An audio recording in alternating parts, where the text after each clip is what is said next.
Hello दोस्तों, नमस्कार। स्वागत है आपका हिंदी साहित्य ज्ञानधारा चैनल पर। आशा करती हूँ कि आप ठीक होंगे। चलिए दोस्तों, आज हम करते हैं क्वेश्चन हिंदी साहित्य का इतिहास से। जैसा कि आपको पता है कि हमारे यूजीसी नेट के जो पेपर की डेट है वो घोषित कर दी गई है। अभी फरवरी में होना है, तो हमें ज़्यादा से ज़्यादा हमें क्वेश्चन है वो हमारे क्या करने हैं, रिवाइज करने हैं। तो आज से हम हिंदी साहित्य हिंदी साहित्य ज्ञान धारा चैनल पर के इस पे हम हमारे क्वेश्चन की सीरीज स्टार्ट करेंगे। चलिए दोस्तों, आज हम क्वेश्चन करते हैं हिंदी साहित्य इतिहास से। पहला क्वेश्चन है, मिस्र बंधु विनोद का चौथा भाग कब प्रकाशित हुआ था। ये है दोस्तों 1934, 1913, 1910 और 1900 ईस्वी में। तो हमें पता होना चाहिए कि मिस्र बंधु विनोद है, ये हिंदी साहित्य है, इतिहास से लिखा हुआ है। जो किसका लिखा हुआ है, ये लिखा हुआ है मिस्र बंधुओं का। और मिस्र बंधुओं के अंदर हमारे ये 3 भाई थे, तीनों के नाम भी हमें कई बार पूछ लेते थे परीक्षा में। तो हमें ये पता नहीं, गणेश बिहारी और श्याम बिहारी और सुखदेव बिहारी मिस्र बंधु विनोद नामक इतिहास ग्रंथ की रचना की थी। और ये क्या हुई थी, 4 भागों में प्रकाशित। तो 4 में से 3 भाग तो जो थे वो 1913 में हुए थे। चौथा भाग कब हुआ था, 1914 में। तो इसका आ जाएगा क्वेश्चन नंबर 91 का ए, 1934 में। पहले 3 भाग वो 1913 में हुए थे और आखिर का चौथा हुआ था वो 1934 में। आगे का है, कालक्रमानुसार लिखा गया हिंदी साहित्य का प्रथम इतिहास ग्रंथ है। दोस्तों क्या है कि इसमें पूछा हुआ है कि कालक्रमानुसार, कई है जो वर्णक्रमानुसार लिखे हुए हैं और कालक्रमानुसार लिखे हुए हैं। इनमें से कालक्रमानुसार पूछा हुआ है, तो इसका आंसर आ जाएगा बी, इस्तवार the literature in the Hindustani, जो किसका है, गारसादा तासी का है। इसमें देखो नीचे दिया हुआ है कि बी ऑप्शन हो जाएगा। और ये हिंदुस्तानी है वो गारसादा तासी का है। और जिसका प्रकाशन है वो 1839 में और 1847 में। ये हमारे हिंदी साहित्य के जो स्टार्टिंग से इतिहास जिसने लिखे थे, शुरुआत किसने करी थी, वो वहाँ से स्टार्ट होके सारे क्वेश्चन इन्होंने ऐड किए हैं। और हमें ये क्वेश्चन रिपीट भी होते हैं हमारी यूजीसी नेट हिंदी वो उसमें पेपर में। तो हमें ये भी याद करने अच्छे से। एक बार अगर हम इसको अच्छे से कर लेंगे तो हमें दोबारा से बस थोड़ा सा रिवाइज करने की ज़रूरत होती है। बार में याद करने की ज़रूरत ही नहीं है। फिर बस एक बार अच्छे से याद कर ले, चाहे ट्रिक से करो चाहे वैसे करो। चलिए दोस्तों, आगे करते हैं। इसमें देखो आगे दिया हुआ है कि शिव सिंह सरोज है वो शिव सिंगर का है, जो कि 1883 ईस्वी में लिखा हुआ है। The modern vernacular literature of Hindustan है वो जॉर्ज क्रिएशन का लिखा हुआ है। सबसे पहला इतिहास है हमारा ये इस्तवार दयालेतर, जो कि फ्रेंच भाषा में था और गारसादा तासी का था। और स्टार्टिंग कहाँ से हुई थी, 1839 से। और दूसरा फिर 1847 से। उसके बाद में है तज़किरा-ए शुअराए हिंदी, ये मौलवी करीमुद्दीन का है। गारसादा तासी के बाद में 1848 में ये मौलवी करीमुद्दीन का इतिहास है जो इसके बाद में आया था। आगे हैं, अधिकांश साहित्य इतिहासकारों के अनुसार हिंदी के प्रथम कवि हैं। इन्होंने पूछा है कि जो साहित्य का इतिहासकार है वो मानते हैं कि हमारा हिंदी का प्रथम कवि कौन है सभी साहित्य इतिहासकारों के अनुसार। तो इसमें कबीर है वो भक्ति काल में आते हैं, और सूरदास है वो भी उसी के काल में आते हैं, विद्यापति है वो आदिकाल में आते हैं। लेकिन आदिकाल के अंदर सबसे पहला कौन सा हो जाएगा, सरपाल। जिन्होंने सरपा को मानना है, राहुल शंकरताय ने पहला कवि मानना है। लगभग सारे कवि क्या है, सरपा को ही मानते हैं। उसके बाद में शंभु आते हैं, फिर लोईपा है। ऐसे हमें क्रमानुसार भी याद रखने की कौन सा उसके बाद में कौन सा। इसलिए अगर ध्यान रख लेंगे इनकी सापुरो, तो उसके बाद में हमने अपने आप पता लग जाएगा कि कौन सा। इनका कर्म भी पूछा जाता है कि कौन सा पहले आएगा। ज़्यादातर यही क्वेश्चन बनता है कि पहला कवि कौन सा है, और उसके बाद में बनता है कि इनके कर्म के हिसाब से लगाइए। इनको सरपा है, स्वयंभू है, हेमचंद्र है, ये सारे लुईपा है। इनका देखना होता है कि कौन सा पहले और कौन सा बाद में आएंगे। इसके आगे पढ़ लेते हैं कि 7वीं शताब्दी की ईस्वी के सिद्ध कवि सरपा को अधिकांश साहित्य इतिहासकारों ने हिंदी का प्रथम कवि मानना है। राहुल शंकरताय ने सरपा को ही हिंदी का प्रथम कवि स्वीकार किया। बस ये पूछा जाता है कि सबसे पहले राहुल शंकरताय ने ही सरपा को पहला कवि, हिंदी का पहला कवि माना जाता है। सरपा ने दोहा कोश नामक ग्रंथ की रचना की थी, ये भी इम्पोर्टेंट है। सरपा बौद्ध धर्म के सहजयान पर यानी कि वज्रयान के प्रवर्तक थे। शिव सिंह सेंगर ने पुष्पदंत पुंड को, शिव सिंह सेंगर को किसी ने माना था, पुष्पदंत पुंड को। और गणपति चंद्र ने माना था शालिभद्र सूरी को। और शुक्ल ने क्या माना है, चंद्रबद्दाई को, जो कि पृथ्वीराज रासो के रचनाकार हैं। तो ये भी इम्पोर्टेंट है, ये भी हमें कर लेनी है। आगे है हिंदी साहित्य के संदर्भ में गौर सदतासी का किस रूप में उल्लेख हुआ है? काव्यकार, निबंधकार, समालोचक और इतिहासकार। तो इसका तो सिंपल सा आंसर है कि इतिहासकार ही है, जो कि सबसे हमारे पहले इतिहासकार हैं। आगे हैं, इसके आगे ये पढ़ लेते हैं। हिंदी साहित्य के संदर्भ में गौर सदतासी को इतिहासकार के रूप में उल्लेख किया जाता है। इसके द्वारा सन 1839 में फ्रेंच भाषा में लिखा गया इस्तवार द लिटरेचर इन द हिंदुस्तानी हिंदी साहित्य का प्रथम इतिहास ग्रंथ माना जाता है। इसमें हिंदू और उर्दू के भी कवियों का विवरण किया गया है, लेकिन इसको ज़्यादातर फ्रेंच भाषा के कारण इनको इग्नोर किया जाता है, क्योंकि इसमें फ्रेंच भाषा का प्रयोग किया गया था। आगे है क्वेश्चन नंबर 95 है हमारा, हिंदी साहित्य के इतिहास लेखन की परंपरा का सूत्रपात किसने किया था? ये क्वेश्चन आता है कि सबसे पहले सूत्रपात किसने किया था, कि सबसे पहले इतिहास लेखन है वो किसने लिखा था? तो आ जाएगी गौर सदतासी ने। जॉर्ज ग्रेशन है वो इनके बाद के आते हैं। रामचंद्र शुक्ल ने भी लिखा था मिश्रबंध, लेकिन सबसे पहले किसने लिखा था? गौर सदतासी ने। इसके आगे पढ़ लेते हैं। हिंदी साहित्य के इतिहास लेखन की परंपरा का सूत्रपात है वो फ्रेंच विद्वान गौर सदतासी ने किया। क्या इन्होंने क्या किया था कि इन्होंने वर्ण क्रमानुसार पद्धति में लिखा था।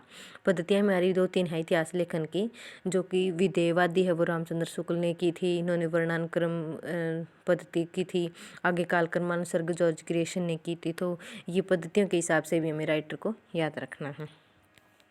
इन्होंने फ्रेंच भाषा में इस्तवार द लिटरेचर हिंदुस्तानी नामक इतिहास ग्रंथ लिखा था, जिसमें हिंदी और उर्दू के अनेक कवियों का विवरण अंग्रेजी के क्रमानुसार किया गया था। इस देखो ये लिख दिया ना यहाँ पे वर्ण क्रमानुसार, तो ये इम्पोर्टेंट है। इस इतिहास ग्रंथ का प्रथम भाग 1839, ये तो हम पीछे ही पढ़ लिया है मैंने, 1839 में, 1847 में। फिर आगे इसके बाद में आता है जॉर्ज ग्रेशन द्वारा 1888 में। और क्या कौन सा ग्रंथ है इनका? The modern vernacular literature of Hindustan को सच्चे अर्थ में हिंदी साहित्य का पहला इतिहास कहते हैं, क्योंकि इन्होंने कालक्रमानुसार में वो कर दिया था, इनका विवरण करते हैं। इनके इतिहास के है वो 12 भाग इन्होंने कालक्रम में बांटा हुआ है। सबसे पहले इन्होंने कालक्रम में बांटा था, उसके बाद में रामचंद्र शुक्ल का है वो अच्छे से व्यवस्थित रूप में निकला था इतिहास।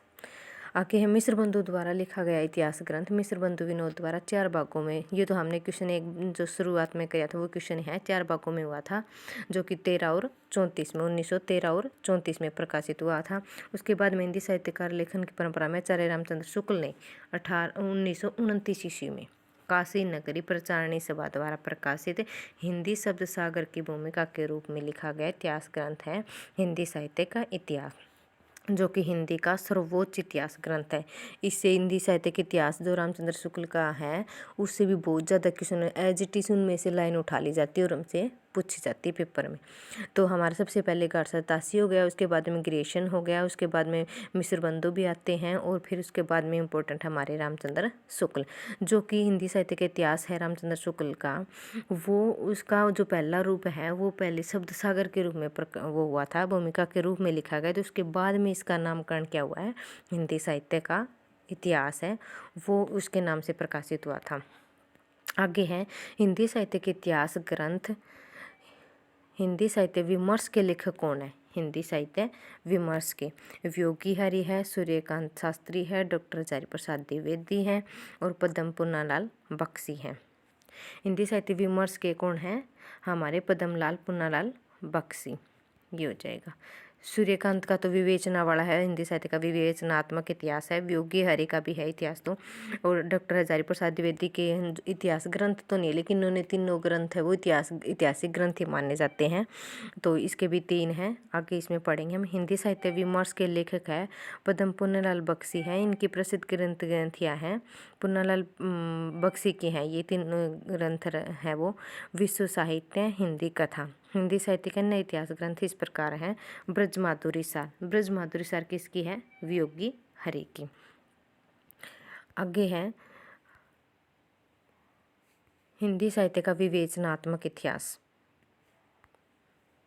ये है किसका है? सूर्यकांत शास्त्री का। हिंदी साहित्य का उद्भव विकास है वो हजारी प्रसाद द्विवेदी का। हजारी प्रसाद द्विवेदी ने 3 इतिहास ग्रंथ लिखे हैं और उन तीनों के है जो भूमिका है वो 40 की। हिंदी साहित्य की भूमिका है वो 40 की है, और हिंदी साहित्य का उद्भव विकास और ये दोनों हैं उनके 1952 की। बाकी के 2 हैं वो 1952 के हैं। आगे है हिंदी नवरत्न के लेखक हैं। नवरत्न किसका है? मिश्र बंधुओं की एक पुस्तक है। उसमें नवरत्न जो है वो हमारे कबीर है, ये शामिल किए गए हैं सारे, सूरदास भी हैं, तो ये सारे शामिल किए गए। तो ये इसकी पुस्तक है हिंदी नवरत्न। देखो आगे दिया भी है, मिश्र बंधु हिंदी नवरत्न नामक पुस्तक के लेखक हैं। मिश्र बंधु ने हिंदी नवरत्न 1910 में लिखी थी। इसकी ट्रिक बना लेते कि नवरत्न थे और कब लिखी थी? 1910 में। नामक पुस्तक में निम्न कवियों को स्थान दिया था। ये भी पूछे जाते हैं कि हिंदी नवरत्न के अंदर मिश्र बंधु ने किसको स्थान नहीं दिया था, क्योंकि इम्पोर्टेंट जो कवि हैं अगर उनको ही निकाल दिया जाए तो वो हमारा क्वेश्चन क्या बनता है? इम्पोर्टेंट क्वेश्चन बनता है।